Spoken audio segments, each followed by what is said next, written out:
A lo largo del mes de junio, las protestas por la muerte de George Floyd a manos de la policía se fueron diluyendo a lo largo de Estados Unidos y el coronavirus volvió a recoger el relevo protagonista. Pero hay una ciudad en la que la intensidad de las manifestaciones contra la discriminación racial y brutalidad policiales se mantuvo constante: Portland, Oregón. La ciudad de la costa oeste, algo al norte de California, tiene un historial progresista y hippie muy dado a la reivindicación social. De ahí esa pedazo de comedia parodia llamada Portlandia, con Fred Armisen y Carrie Brownstein, por si alguien está interesado. Pero la historia, tras más de 50 días consecutivos de protestas en Portland, ha cambiado en los últimos días por esta razón. People say protesters, these people are anarchists.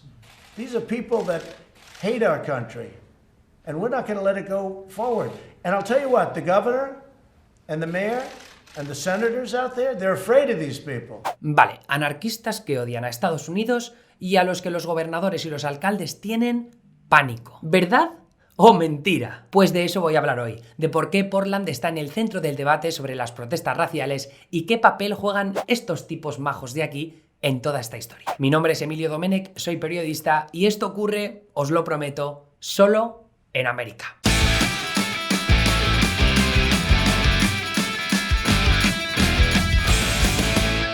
Todo se remonta a la primera mitad de este mes de julio, cuando el Departamento de Seguridad Nacional empezó a enviar decenas de agentes federales a ciudades como Portland, Seattle y Washington, D.C. La premisa de estos desplazamientos tenía que ver con la protección de estatuas y monumentos que se han convertido en el objetivo de numerosos manifestantes a lo largo de las últimas semanas. Y esto no va solo de tirar estatuas confederadas, que tienen un historial de racismo y supremacismo blanco muy problemático, sino también de otras como la de Cristóbal Colón, porque dicen que es una figura que representa mejor que ninguna otra el colonialismo, o las de George Washington y Thomas Jefferson, padres fundadores de Estados Unidos que, sin embargo, tuvieron esclavos en vida. Que exista un debate sobre deshacerse de esas estatuas, por supuesto, está lejos de justificar que los manifestantes decidan actuar por cuenta propia y tirar las que les vengan en gana. Y esto es algo que lleva ocurriendo desde hace semanas, y si no es tirar abajo una estatua, es grafitearla. Vandalismo puro y duro. Lo cual no significa que eso sea lo único que ocurre durante las protestas, a las que hasta hace poco apenas asistían unas pocas cientos de personas en Portland, ni que sea algo generalizado a lo largo y ancho de la ciudad, como bien demuestran las imágenes que han compartido vecinos y medios locales para contextualizar cómo el día a día en Portland transcurre con total normalidad pese a las a menudo violentas manifestaciones nocturnas. Ni qué decir que la violencia criminal en Portland durante el periodo de las protestas ha disminuido con respecto a la media entre 2017 y 2019. Pero lo interesante aquí es la decisión de Trump de ayudarse del Departamento de Seguridad Nacional para proteger esas estatuas y esos edificios, porque cree que los estados y las ciudades no están haciendo lo suficiente para contrarrestar los ataques de los manifestantes. Aquí hay dos puntos importantes que cabe destacar. Primero, que ciudades como Portland y Seattle tienen alcaldes demócratas y se encuentran en estados como Oregón y Washington, gobernados por demócratas, la oposición de Trump. Y segundo, que la intervención de agentes federales en la protección de estatuas y edificios es polémica porque son las ciudades y los estados los que en principio deberían lidiar con esas cuestiones. El vandalismo, el tirar estatuas, el quemar contenedores, y salvo que sean los mismos alcaldes y gobernadores los que pidan ayuda al gobierno federal. Algo que, por cierto, no ha ocurrido en ningún caso en Portland, donde el alcalde ya ha dejado claro que él no quiere la presencia de agentes federales en la ciudad. What's happening here is we have dozens, if not hundreds, of federal troops descending upon our city. And what they're doing is they are sharply escalating the situation. Their presence here is actually leading to more violence and more vandalism. And it's not helping the situation at all. They're not wanted here. We haven't asked them here. In fact, we want them to leave. Aquí cabe siempre recordar el federalismo sobre el que está levantado Estados Unidos y el hecho de que cada estado goza de una independencia bastante amplia para gestionar sus problemas. Y los problemas de Portland tienen que ver con el constante toma y daca entre manifestantes y policía, que ha dejado instantes pacíficos y sin altercados a lo largo de los últimos 2 meses, pero también otros con violencia. Cosa que, por supuesto, los medios conservadores en Estados Unidos han aprovechado para retratar a Portland como una ciudad sumida en el caos más absoluto. Los ejemplos más claros se remontan a primeros de julio, cuando los manifestantes lanzaron fuegos artificiales contra la Corte Federal del centro de Portland.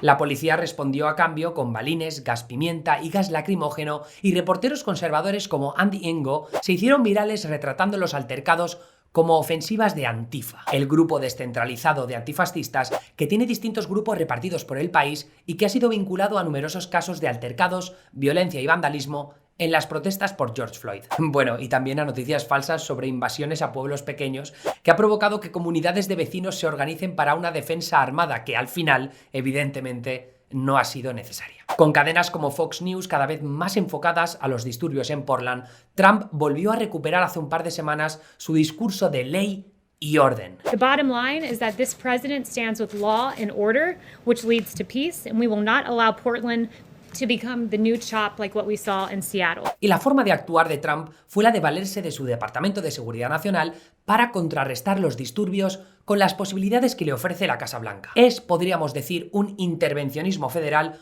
como este vídeo en el que aporrean a unos manifestantes.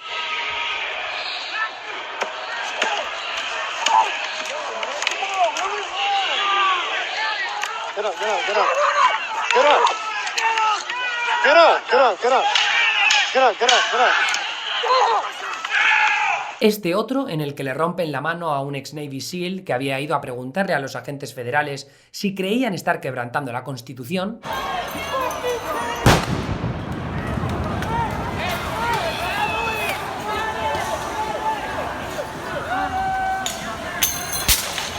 Y este otro en el que disparan a un manifestante en la cara. Aviso que el vídeo es gráfico.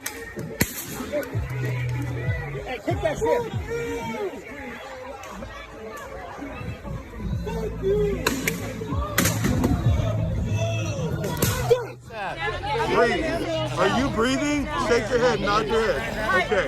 You're breathing fine? El joven de 26 años herido en ese vídeo, por cierto, ha sufrido fracturas en el cráneo por el disparo y la caída. Pero la pregunta sobre todo esto es, ¿hablamos de un intervencionismo federal ilegal? ¿Anticonstitucional?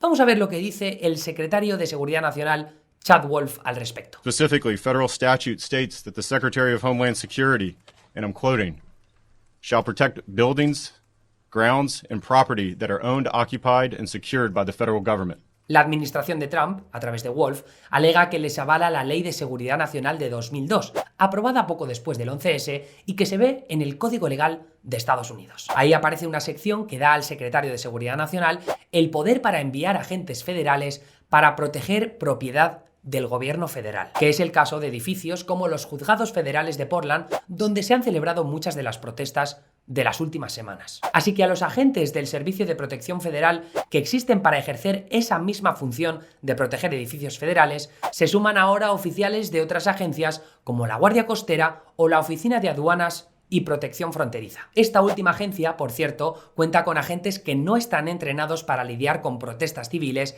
y sí para redadas de narcotráfico, según documentos del Departamento de Seguridad Nacional obtenidos por The New York Times. Pero volviendo a lo de antes. Según esa misma ley que mencionaba, los agentes federales pueden llevar armas, arrestar a aquellos acusados de cometer un crimen sin necesidad de tener una orden judicial y de llevar a cabo investigaciones dentro y fuera de las propiedades federales en cuestión. Esto es algo que explicaría las controvertidas detenciones de los últimos días hechas por agentes federales sin estar identificados y metiendo a sospechosos en furgonetas sin marcar.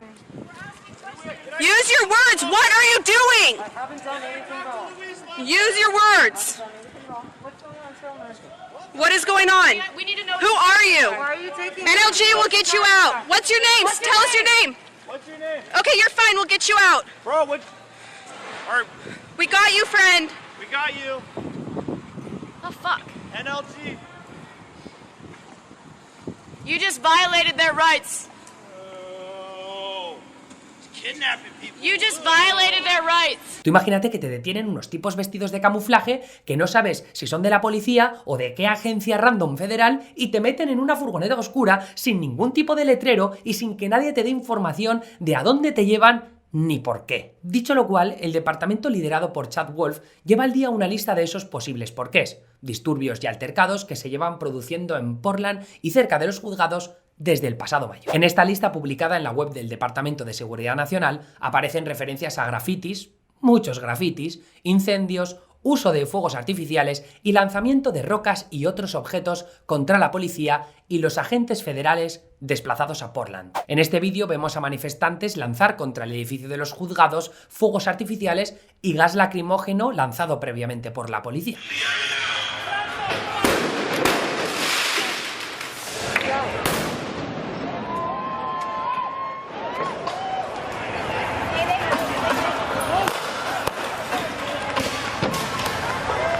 En este otro, un grupo de manifestantes empuja a un agente federal en camuflaje para evitar que detenga a uno de los suyos.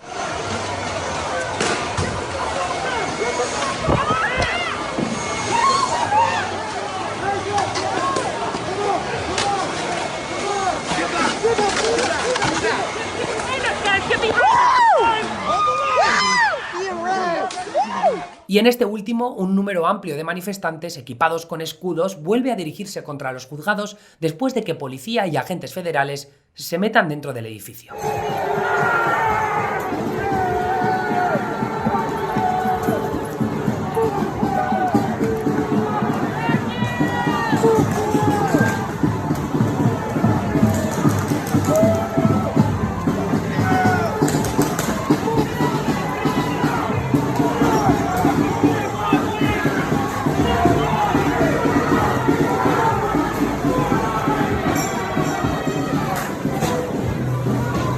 Son esos ejemplos los que está usando Wolf, la administración de Trump y los medios conservadores para justificar el envío de agentes federales a Portland. Como veis, cada bando puede criticar a unos o a otros según las dosis de información que transmitan a sus audiencias. Si uno repasa la cuenta de Twitter del senador demócrata de Oregón, Jeff Merkley, verá vídeos como este en el que un grupo de madres vestidas de amarillo forma un muro para proteger a los manifestantes de la represión policial.